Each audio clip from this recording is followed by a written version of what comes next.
Muito bom dia, sejam muito bem-vindos a mais um programa Manhã Viva. E no programa de hoje vamos falar sobre Padre Cruz, o santo do povo.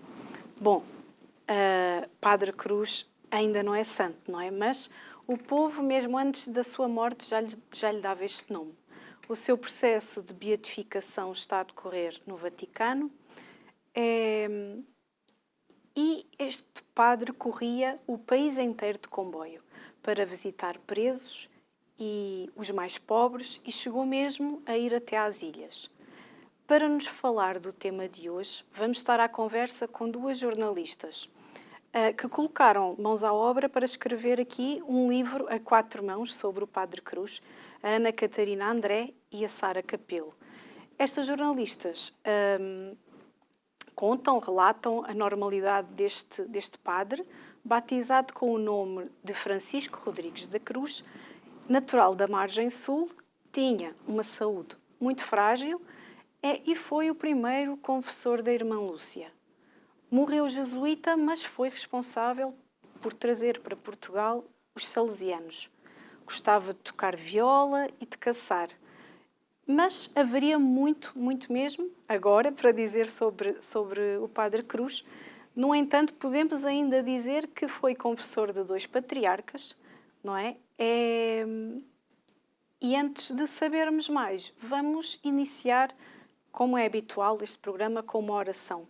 E já que Padre Cruz foi um grande impulsionador da mensagem de Fátima, e como estamos em Fátima, vamos então pedir a Nossa Senhora, pedir a intercessão de Nossa Senhora para este tema, para este programa e para os telespectadores que nos acompanham. Então, em nome do Pai, do Filho e do Espírito Santo, amém. Pelas mãos de Maria, entregamos todo o programa, todo o tema, também a si que está deste lado. Ave Maria, cheia de graça, o Senhor é convosco. Bendita sois vós entre as mulheres e bendito é o fruto do vosso ventre, Jesus. Santa Maria, Mãe de Deus, rogai por nós, pecadores, agora e na hora da nossa morte. Amém. Em nome do Pai, do Filho e do Espírito Santo. Bom, há cerca de 2 anos, mais ou menos, vivemos aquele tempo da pandemia. E a nossa equipa de jornalismo de Canção Nova esteve na cerimónia de encerramento da etapa diocesana do processo do Padre Cruz, onde a documentação foi selada e enviada para o Vaticano. Vamos ver. O cantor de ópera profissional Nuno Villalonga é um daqueles milagres divinos. Ao nascer, sofreu uma infecção grave.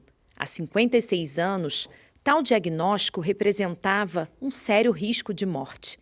A notícia de melhoras foi com 2 meses de vida, depois que amigos e familiares rezaram a Padre Cruz. Ao 5º dia de nascido, sobreveio uma septicémia por uma infecção no cordão umbilical. Acontece que o médico da altura dizia aos meus pais que eu era só fazer-me o funeral, que não havia nada a fazer. Todas as pessoas, sem se conhecerem umas às outras, que queriam saber notícias como é que ia a evolução da minha doença, diziam à minha mãe que tinham chegado a casa e tinham rezado ao Padre Cruz por mim.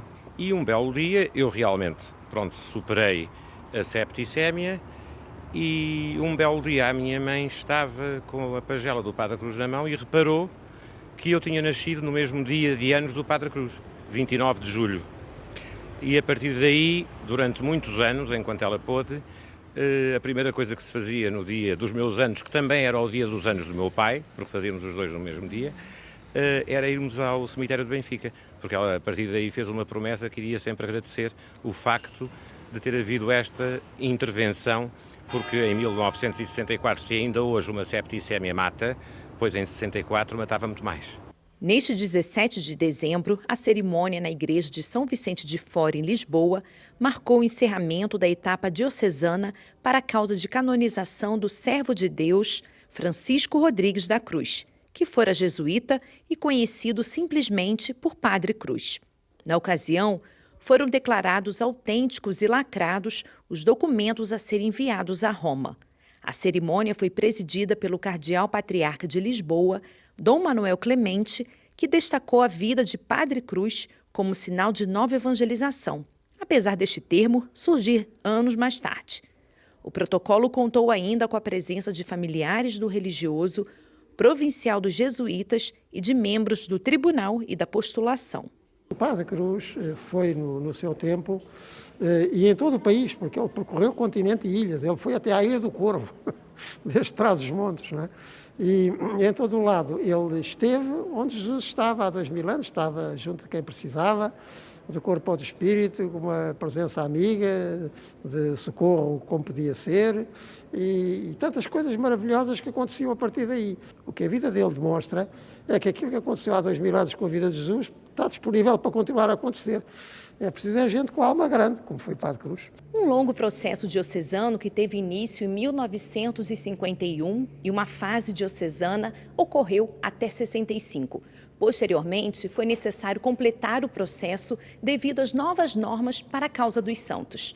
Anos de trabalho até 2018, quando foi constituída a terceira comissão histórica.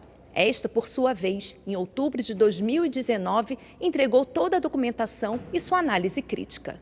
O processo diocesano foi tão longo, primeiro porque no começo havia imensas testemunhas que conheceram Portugal inteiro e ouvir estas testemunhas demorou 2 anos.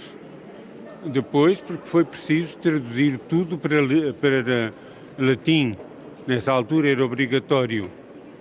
Depois, porque, entretanto, a Santa Sé e os diversos cardeais que estavam à frente da causa mandavam ordens novas. É preciso mais isto, é preciso mais aquilo. Daí que foi tudo muito demorado.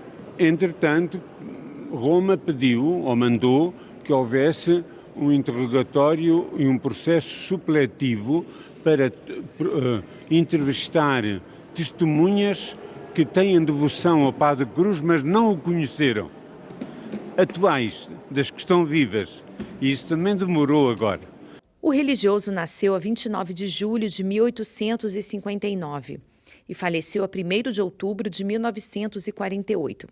Uma vida empenhada em assistir e consolar os mais frágeis e pobres, apesar dos problemas de saúde. São centenas de milhares de relatos de graças atribuídas a Padre Cruz. Os registros históricos incluem, por exemplo, pagelas com orações em várias línguas, até em chinês e japonês, bem como edições dos jornais da época que noticiaram a grande mobilização em torno de sua morte e exéquias. Homenagens até os dias de hoje, para quem se fez pequeno, mas Deus o tornou grande. Uma vida espiritual e uma intimidade com Deus profundíssima. Ele era um místico, ele passava o dia a rezar, ele rezava nas viagens, ele rezava na rua, ele rezava até nos comboios com as pessoas que iam no comboio com ele. Portanto, um homem de uma profunda vida interior, que dava depois uma profunda atividade apostólica, que é a segunda vertente. O amor aos pobres, o amor aos presos, o amor... Ele visitava os presos todos os dias. E a qualquer terra onde fosse confessar, ele tinha que visitar o hospital e a cadeia. Portanto, por um lado a oração, por outro lado, como o Papa diz hoje, era o homem das periferias, dos mais pobres.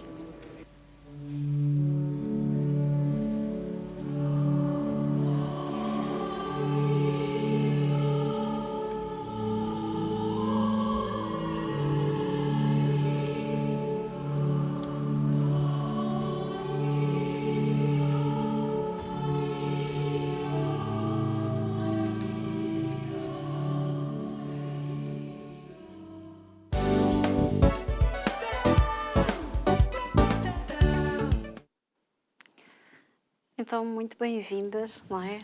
Sara Capelo, não é? E Ana Catarina André, muito bem-vindas ao nosso programa. Bom dia. E vou pedir que, já falámos um bocadinho, já sabemos que são jornalistas, já sabemos que se dedicaram à escrita do livro sobre o Padre Cruz, mas gostaríamos que se apresentassem, que dissessem o que é que podem dizer mais acerca de vocês, não é? Qual a vossa ligação com o Padre Cruz? Então, bom dia. Bom dia, obrigada pelo convite. Então, sou jornalista, trabalho atualmente na Renascença. Antes de ter escrito com a Sara o livro do Padre Cruz, já nos tínhamos juntado também para escrever um pequeno livro de retratos da Fundação Francisco Manuel dos Santos sobre os peregrinos de Fátima, justamente, no ano do centenário, em 2017.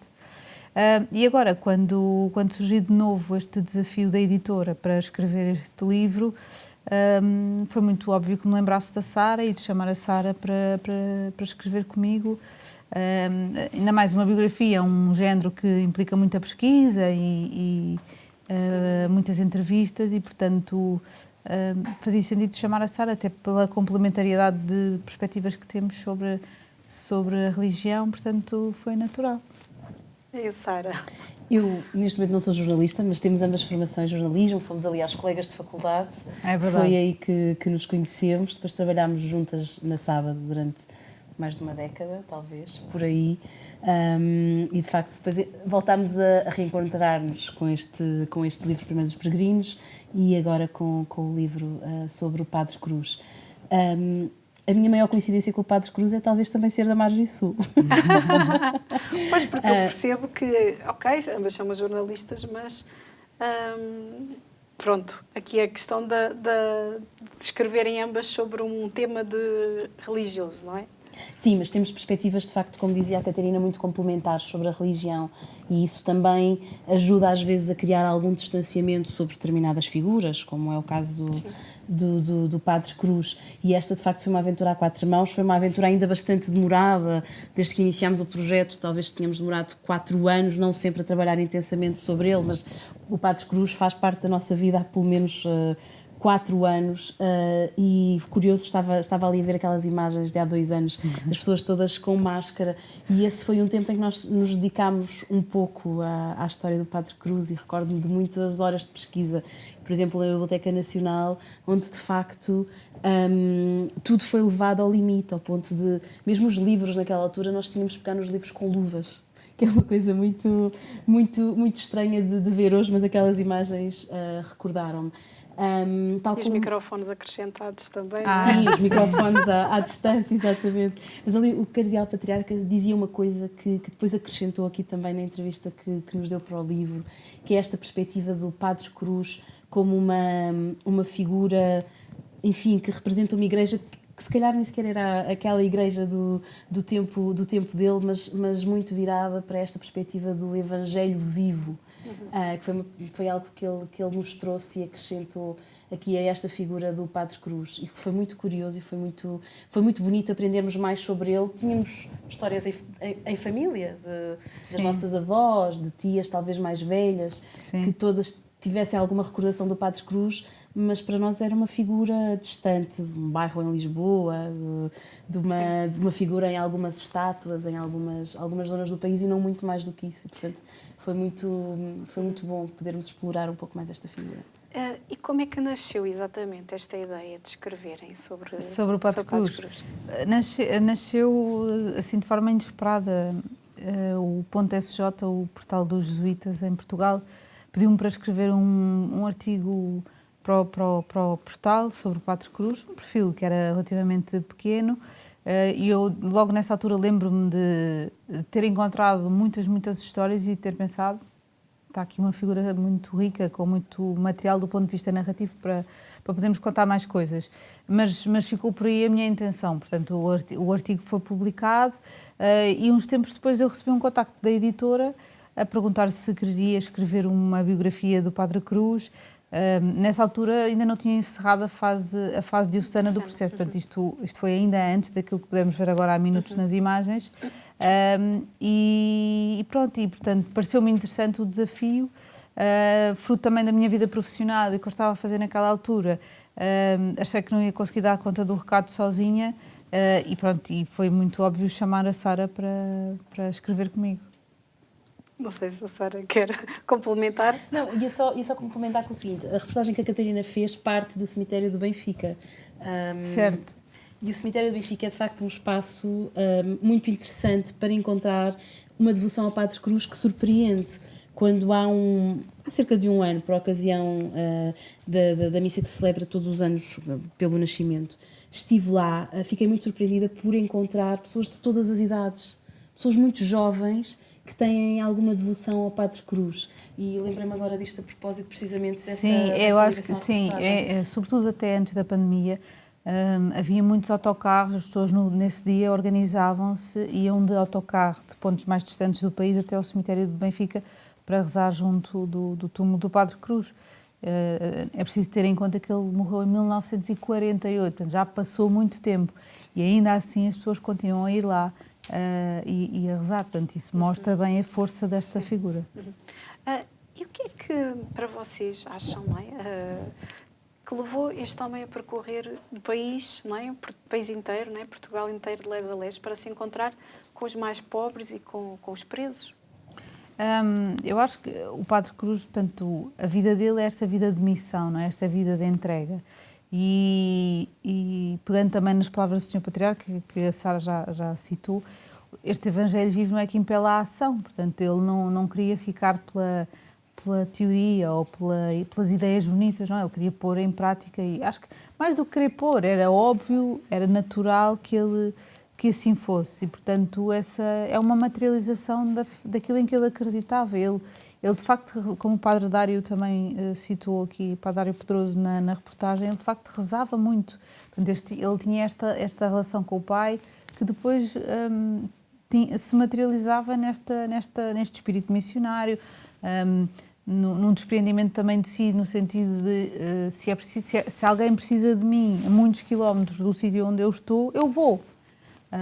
Isso não era um problema para o Padre Cruz, apesar dele muitas vezes já estar debilitado ou estar mais doente, mas isso não era um problema para ele. Portanto, ele no fundo queria responder a esse chamamento que eu acho que ele sentia.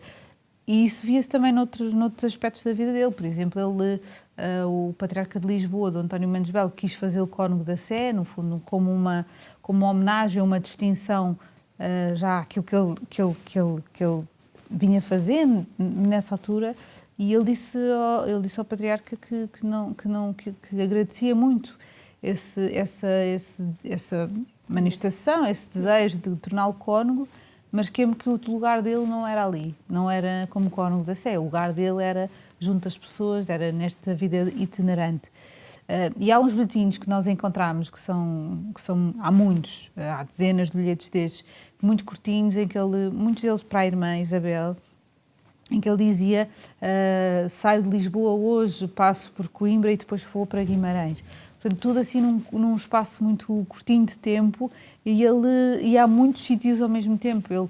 Nós não sabemos, isso é impossível de calcular, mas ele terá feito quilómetros neste país, eu não sei quantos, mas certamente muitos, tantas viagens que ele fazia, porque de facto ele passava a vida de um lado para o outro a atender às pessoas que por ele chamavam, fosse as pessoas mais frágeis, portanto os pobres ou os presos, que ele fazia questão de visitar quando estava num sítio, ou então as famílias mais abastadas com quem ele também se relacionava e com quem também ia fazendo este caminho também de fé e de evangelização, portanto assim também transversal a esses dois níveis.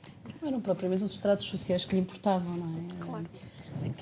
O ímpeto dele era salvar almas. Há um texto já mais para o final da vida, quando a capacidade de deslocação dele era muito menor e ele começa a servir-se dos meios de comunicação da época para poder fazer chegar a sua mensagem a mais pessoas, em que ele de facto descreve através de várias passagens bíblicas, porque isso também é interessante.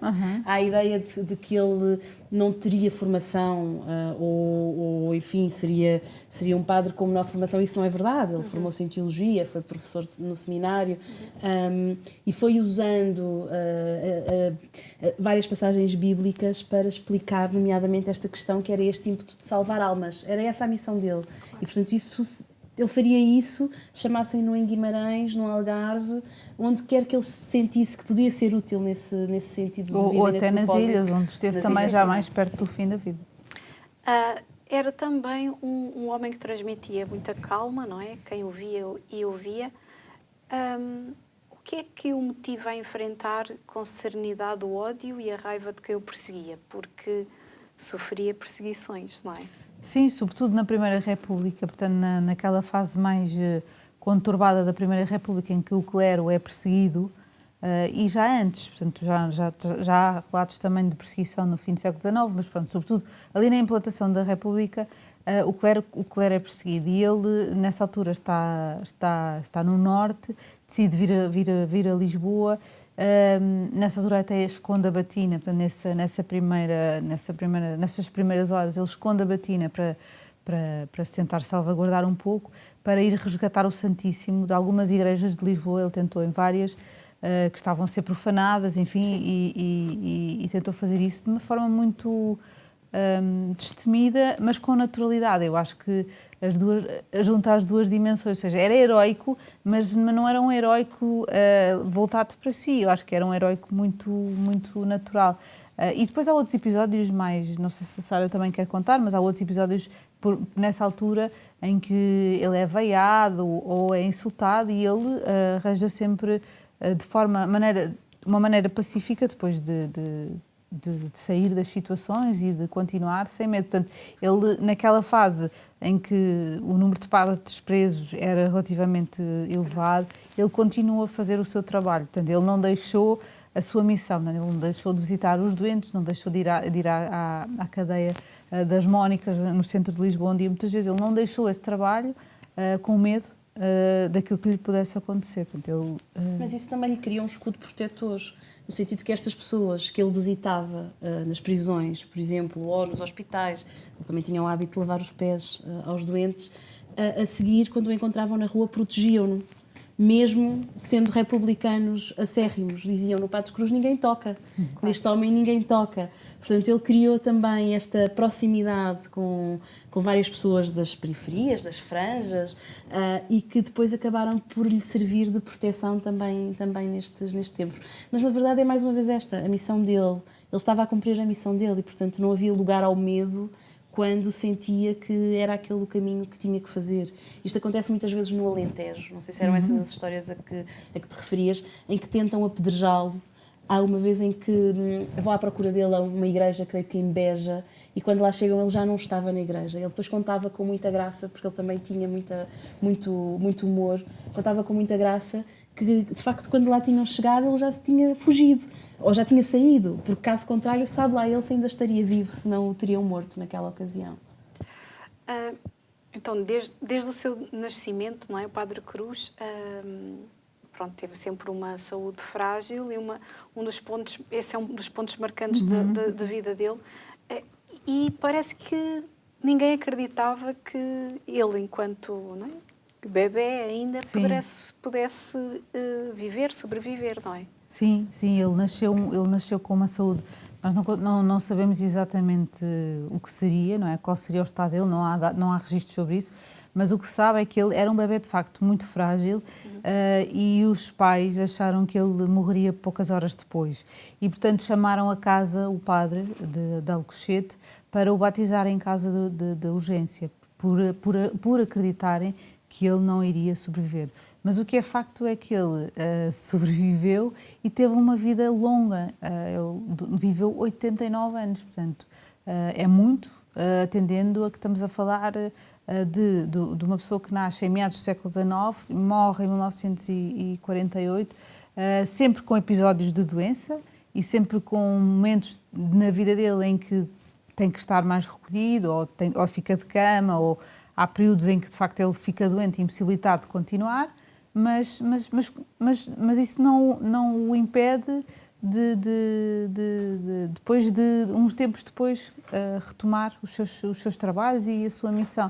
Portanto, aquele bebê é muito, também acho que sintomático, ao mesmo tempo também bonito isto de como é que aquele bebê é tão frágil, é tão forte ao mesmo tempo ao longo da vida e depois, surpreendentemente, faz tantas coisas, marca tantas pessoas e vive tanto tempo. É muito, acho que para quem tem fé, é muito também aqui ver Deus na vida dele, não é? Sim, e depois a questão do distanciamento, para ajudar aí a tentar estudar a vida, a vida dele, acaba por se perceber a graça de Deus desde o seu nascimento. Sim, uma das vantagens acho que de termos escrito a biografia agora, e por comparação a outras biografias que já existiam, portanto, há biografias do Padre Cruz logo ali pouco depois da morte dele, Mas esta, de facto, escrita tanto tempo depois, permite-nos ter este olhar, não só dos nossos dias, mas este olhar mais distante também, sobre quem ele foi, o que fez, o que representou para a Igreja em Portugal.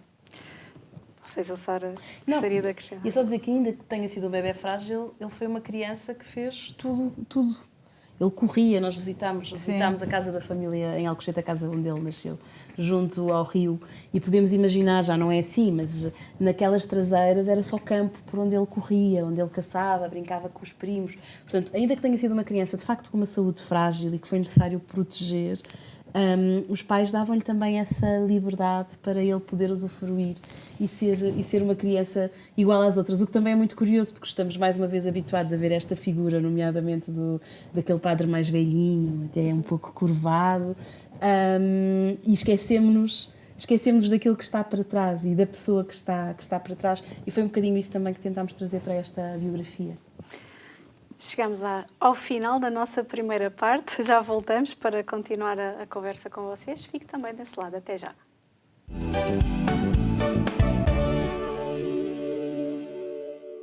Muito bem-vindos agora à segunda parte do programa Manhã Viva.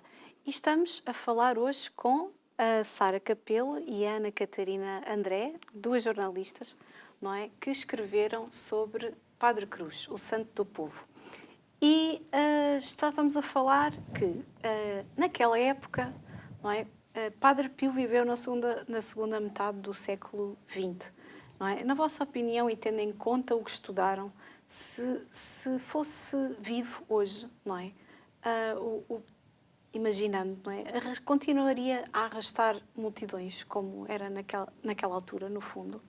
Padre Cruz, de facto, viveu ali desde meados do século XIX até quase meados também do século XX, ele quase que fez 90 anos, e é muito curioso imaginar como é que seria nos dias de hoje.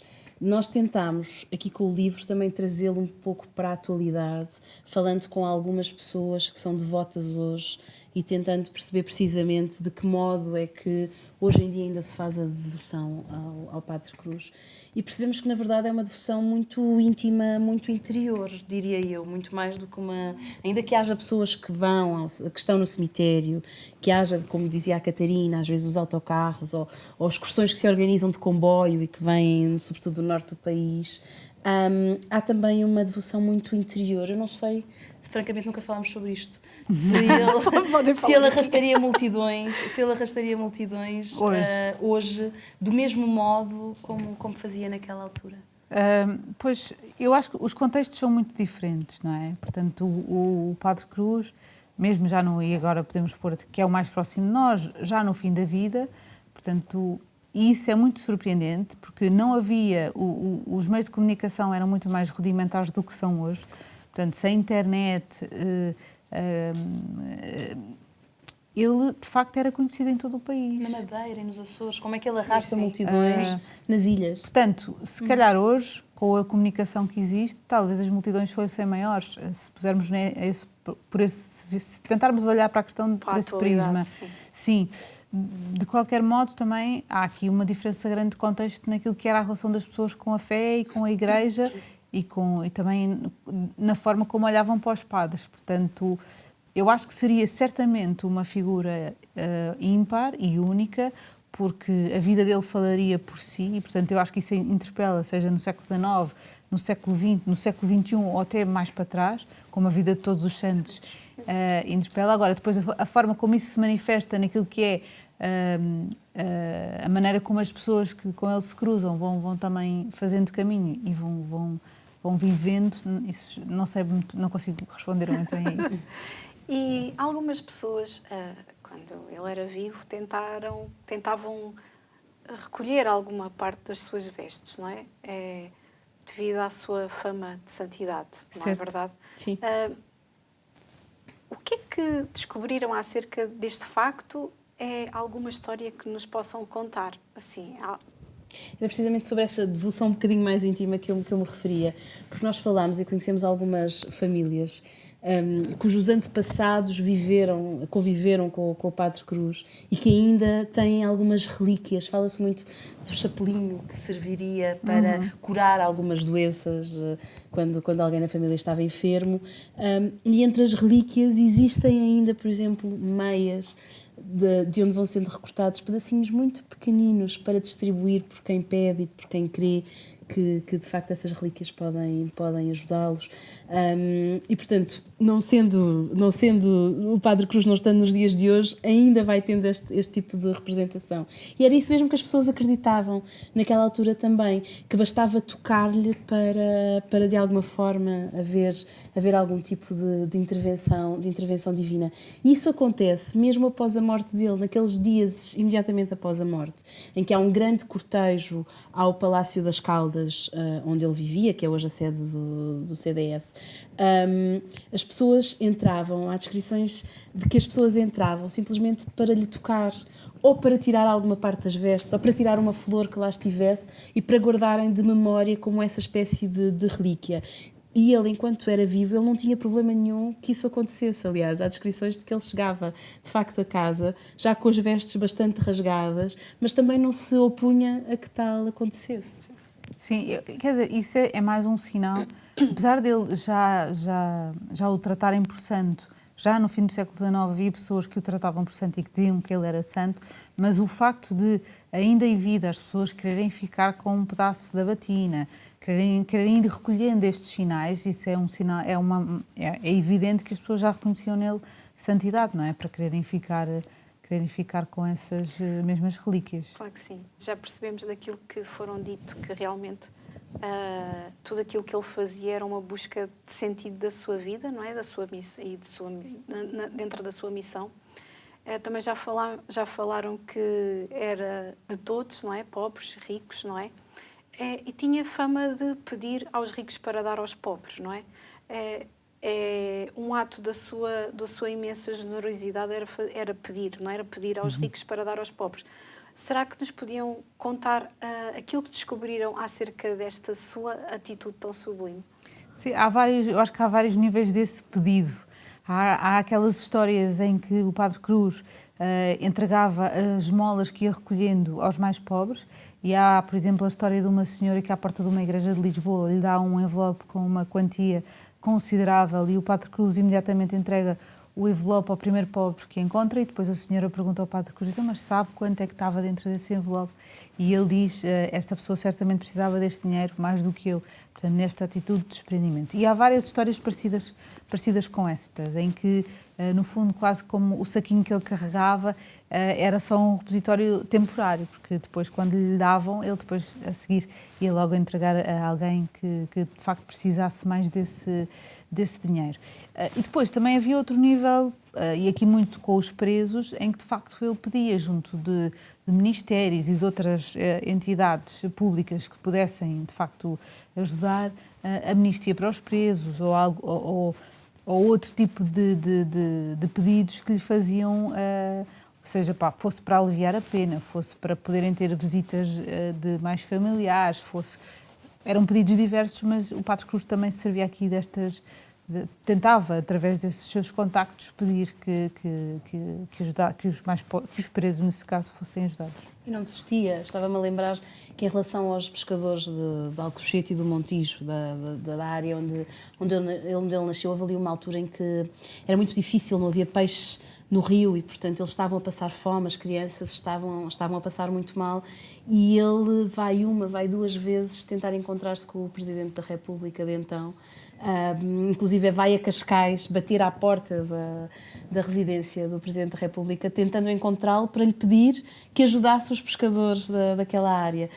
E como isto, há também cartas que ele escreve a Salazar na altura em que se torna jesuíta, pedindo: já que eu agora deixarei de ter a possibilidade de distribuir aquilo que ganhava, porque vou fazer um voto de pobreza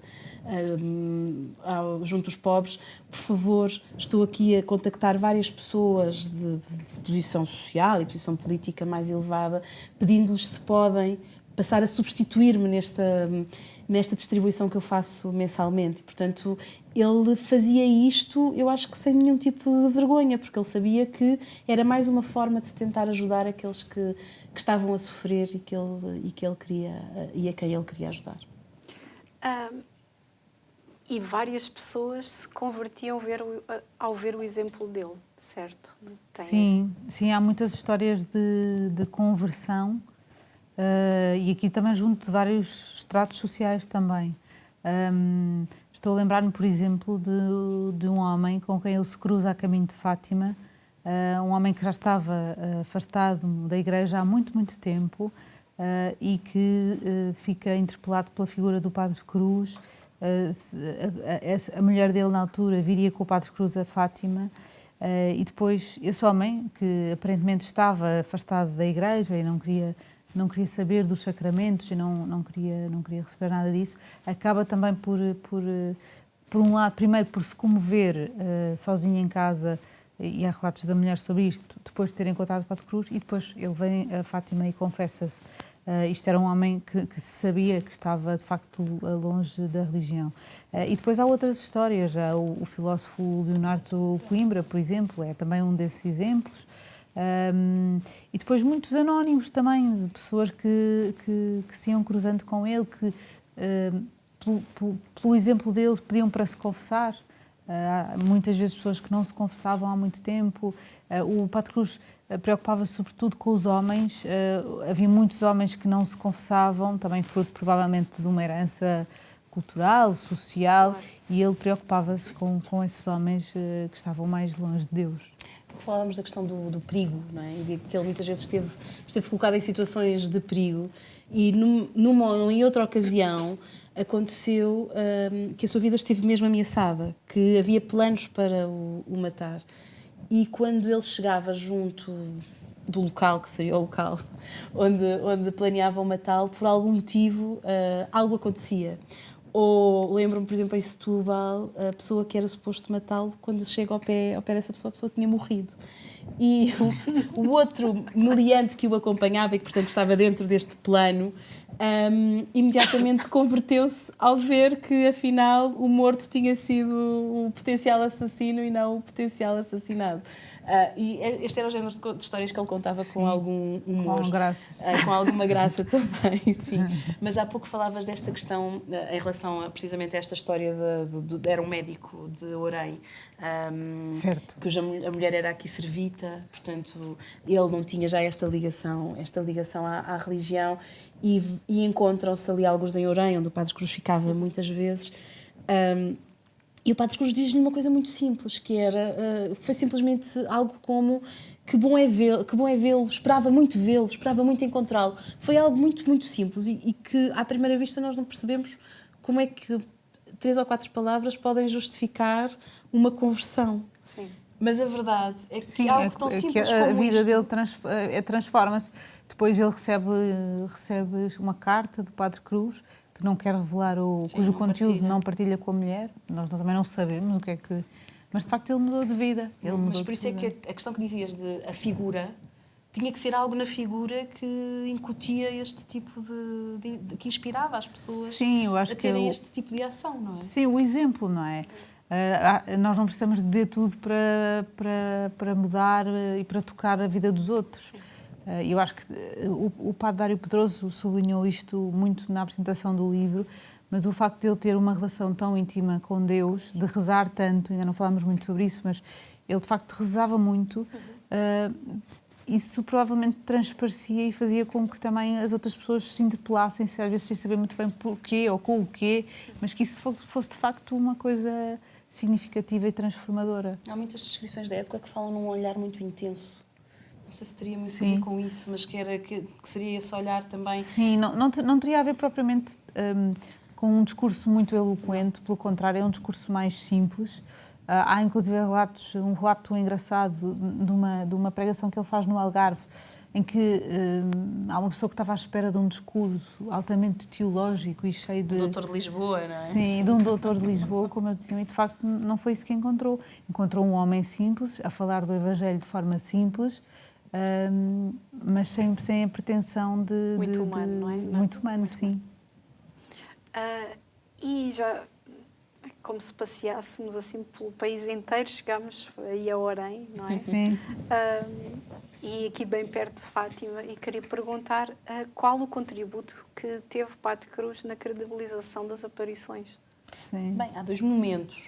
Há um momento quase acidental, em que ele está próximo de Orém, e a irmã Lúcia, na altura, teria 5, 6 anos. Sim. E iria fazer a comunhão, mas diziam que ela ainda era muito jovem, e ele entra na igreja e encontra essa menina a chorar, longe de saber quem seria. Sim, depois nessa altura ela era só uma criança, igual a todas as outras. Exatamente. E ele conversa com ela, percebe que ela de facto estaria pronta para dar esse passo e responsabiliza-se precisamente por esse passo, e garante que ela estava pronta para fazer a comunhão. E isto é uns 6, 7 anos antes das aparições, por aí. Um bocadinho menos. Talvez um bocadinho menos. Um bocadinho menos.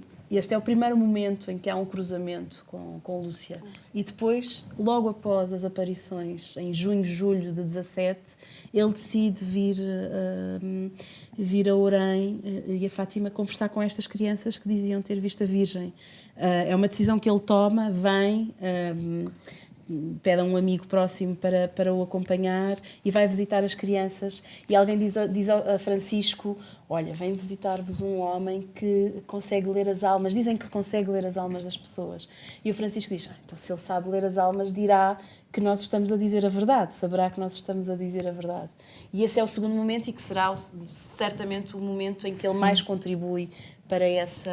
Sim, depois disso, bem, ainda nessa viagem, nessa visita, e depois ele vai com as 3 crianças mesmo à Cova da Iria, portanto eles fazem ali um percurso de burro. O relato tem alguma graça, o relato que ele faz com eles. Porque assim é muito simples, não é? Diz-lhe: você afinal é um velhico. Trata assim de um modo muito informal. Portanto, a conversa é simples. E ele vinha até com a intenção de confessar as crianças.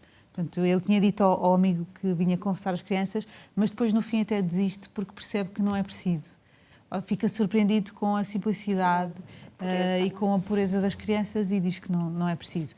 Depois disso, e há vários relatos, ele começa a organizar, portanto, à medida também que Fátima se vai assumindo e se vai impondo naturalmente, ele vai trazendo grupos a Fátima, peregrinações a Fátima, e nós sabemos, conversando com os bispos sobre Fátima.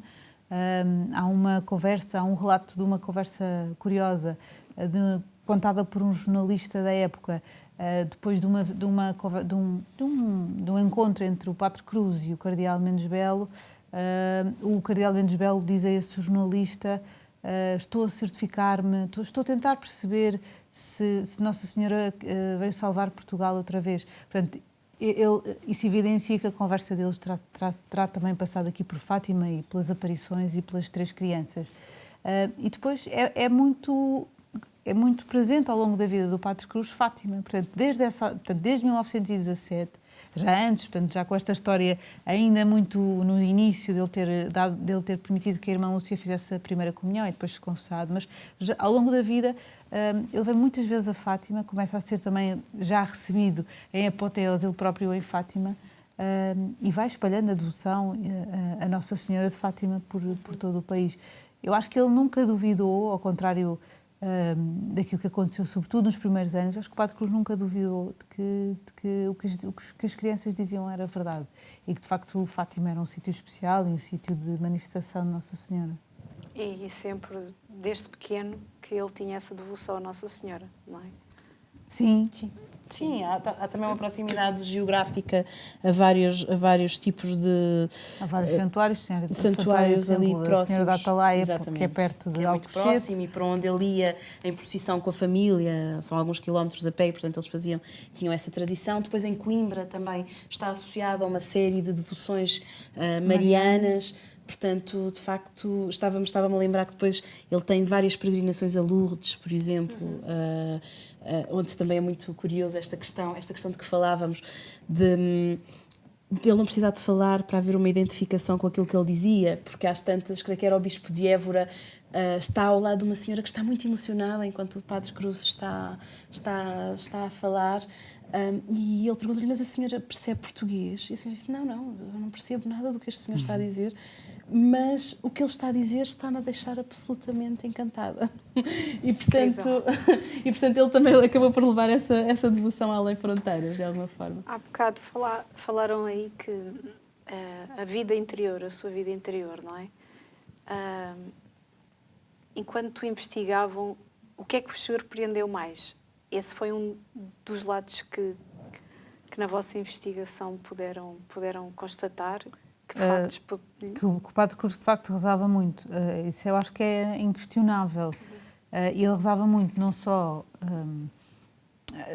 eu acho que ele sempre que aproveitava todos os momentos para rezar, fosse a liturgia das horas, à qual ele, sendo sacerdote, tinha de rezar, mas muito mais do que isso. Ele contava as viagens pelos terços. Ele sabia os quilómetros, precisamente pelos terços. Ele sabia que do sítio do ponto X ao ponto Y seriam 2 ou 3 terços. Portanto, isso mostra bem a relação também que ele tinha com o terço. Depois, sempre que havia exposição do Santíssimo, se ele passasse por um sítio onde havia exposição do Santíssimo, ele ia lá.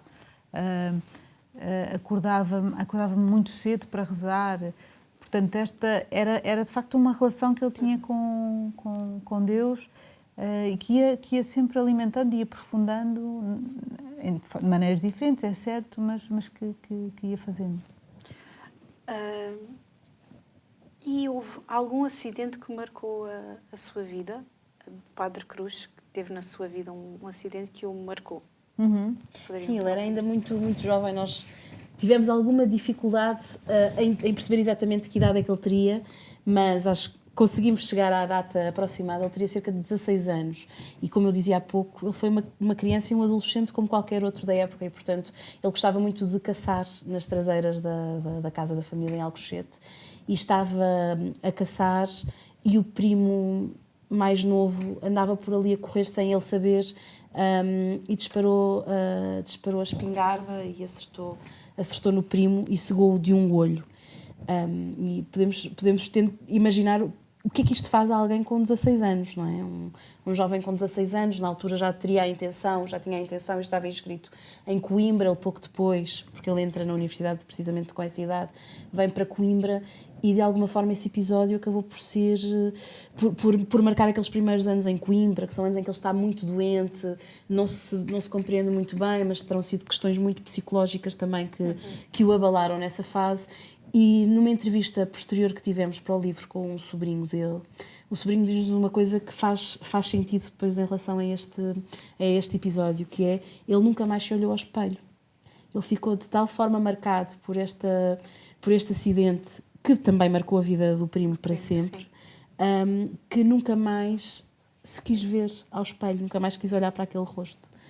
E, portanto, houve de facto aqui uma marca que, na minha opinião, nós depois aqui temos opiniões um bocadinho divergentes, eu acho que foi algo que acabou por marcar também e fazer a diferenciação no homem que ele depois se tornou, no homem de fé e na fé que ele depois acabou por seguir. Apesar dele, por exemplo, ele tentou, depois disso, ele apoiou o primo de inúmeras maneiras, custeou os estudos num seminário, etc. Manteve-se sempre próximo, mas de facto eu acho que há ali um peso que ele carrega e acho que é fácil compreender isso. Eu acho que se nos acontecesse a qualquer um de nós um acidente deste tipo, em que alguém fica cego de um olho por uma brincadeira, que na altura era só uma brincadeira, aparentemente uma brincadeira, de facto é marcante, não é?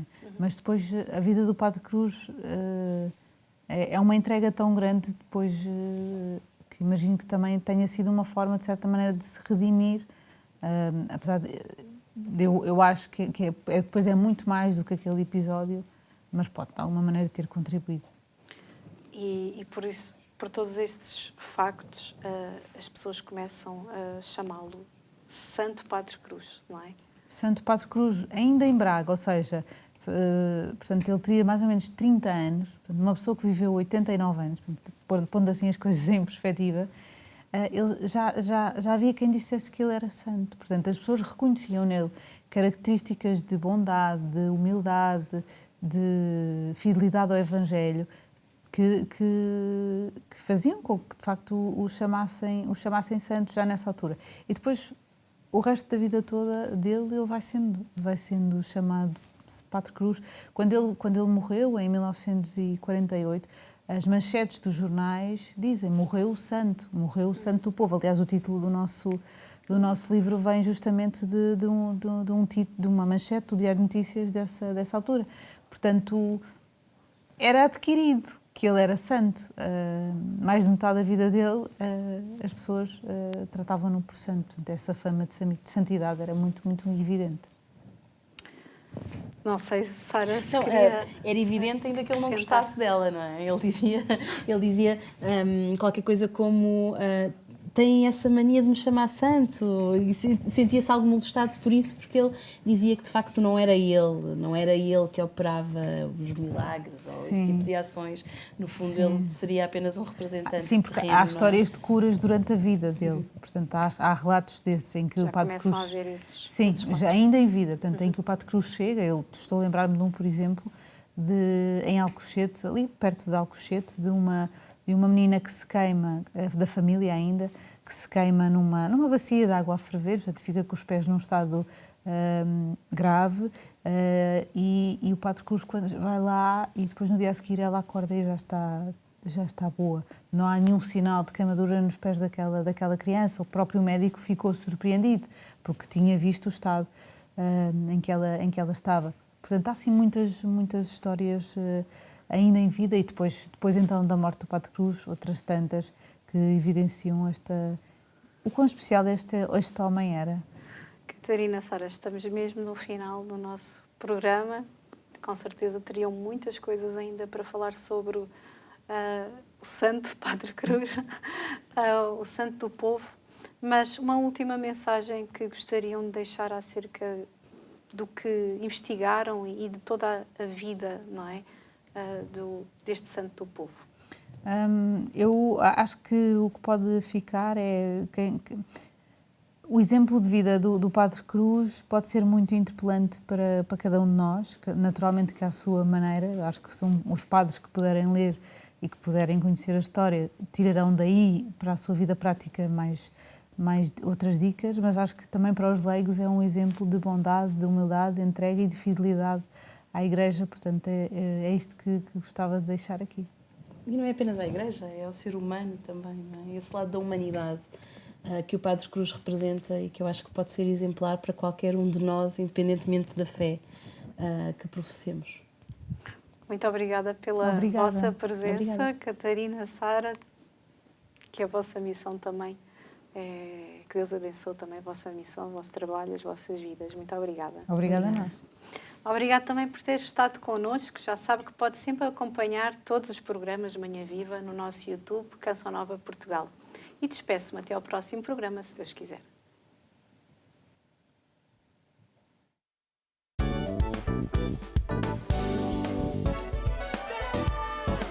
Se gostou deste programa, clique aqui na nossa playlist aqui em baixo para ver outros episódios. Se ainda não subscreveu o nosso canal do YouTube, faça-o já, clicando neste botão aqui do lado, e será logo o primeiro a saber todas as novidades.